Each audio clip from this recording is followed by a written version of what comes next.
notes. That's okay. Please. I think by now everyone is aware of the FBI search and seizure that took place a few weeks ago. From day one, before anyone knew what was in the warrant, the narratives began to swarm, which we all began to hear. While it is public knowledge that I was contacted by the Bureau, I had no idea the seizure was going to happen or when it was going to happen. But I hoped for it because, as you know, we also subpoenaed for those same documents. But let me tell you why. When I joined this board, Speaker John Burns gave me one requirement, and that was to do the right thing. That was my only mission. I knew that I had a lot to learn. I knew that there were opposing perspectives and a deep-seated mistrust in our system. But what I did not expect was the number of people who would insist that the election was perfect and one of the best in the country, yet cannot explain how the process actually works once the ballot leaves the voter's hand. That's where I felt like I could assist the most. I'm here to shine the light on issues that have stayed in the dark, that have kept people in the dark. Who you vote for is the only secret part of the election. Every other step must be transparent and it must be easy to understand. So you can't do your duty as a citizen if you don't have that understanding. So to be clear, we're not here because of conspiracy theories.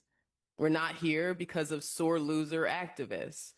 We're not here because a little bit of fraud that wasn't enough to change the outcome. And we're certainly not here because of some power trip to target Fulton County. We're here because our election has been in question for a long time, well before 2020.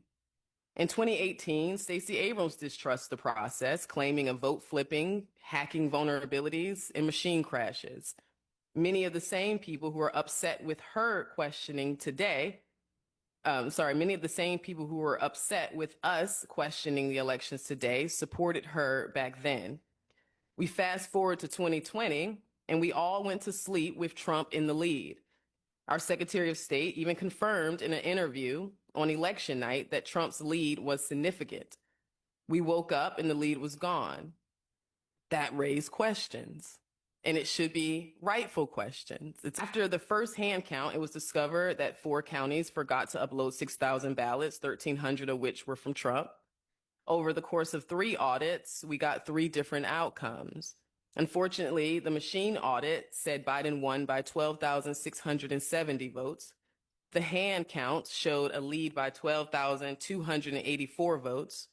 The certified vote landed at 11,779 votes.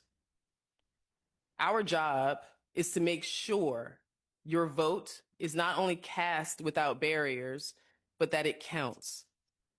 Your vote is disqualified if it isn't cast, but it's also disqualified when it's cast and isn't counted properly.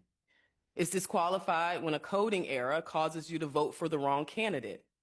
It's disqualified when someone who isn't legal votes 23 times in our elections and votes on how your taxes are to be spent. It's disqualified when 300 people vote in your city race without you knowing, giving you a council member you did not elect. It's disqualified when a neighboring voter decides who your mayor will be, effectively canceling your voice. We are here because the public asked. Americans did their duty. They researched, they asked questions, they demanded answers. Because of that, we now know there were ballots that were double counted and tabulated. As we can all see, the recounts were off. Thanks to the efforts of many, we now see that our voter rolls are inflated statewide. And they were inflated when nearly 7 million ballot applications were sent to every registered voter, meaning a house where one person lives could have received multiple applications. This opens us up to ballot harvesting like never before. But this isn't a problem that is new. I've worked in Georgia politics for over a decade. I remember door knocking years ago and noticing that some addresses on my app had upwards to 13 names associated with them. And when I knocked on the door and spoke to the resident, I was told that only 2 people lived there and that the rest of the people on the list were previous tenants. That was over a decade ago. Yet, there's still a consensus from some that we are not to question our elections or our elected officials, which could not be further from the truth. Protecting this republic isn't just the job of a politician. It requires personal responsibility from every one of us. There is a universal rule in politics that when the people drop the ball on our duty, the government will always be there to pick it up. And we're not going to like how the government carries it. Voting isn't just a choice, it's a duty. It is the price of admission for a free society. And right now, we are being forced to play the role of the adult in the room. And let's be honest, being the adult is difficult. It means making the tough calls. It means demanding standards when everyone else is shouting for convenience. Americans have drawn the line in the sand.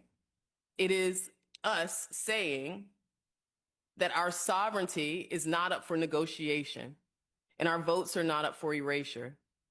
The only thing that separates us from a banana republic is our ability to choose our own leaders. And right now, the level of vulnerability in our system puts all of our votes at risk. This isn't because our election workers are bad people. It's because they have bad leadership. As a result, they are underfunded, overworked, and left to fend for themselves as if we're living in the wild, wild west. The days of defending those we elected to represent us are over.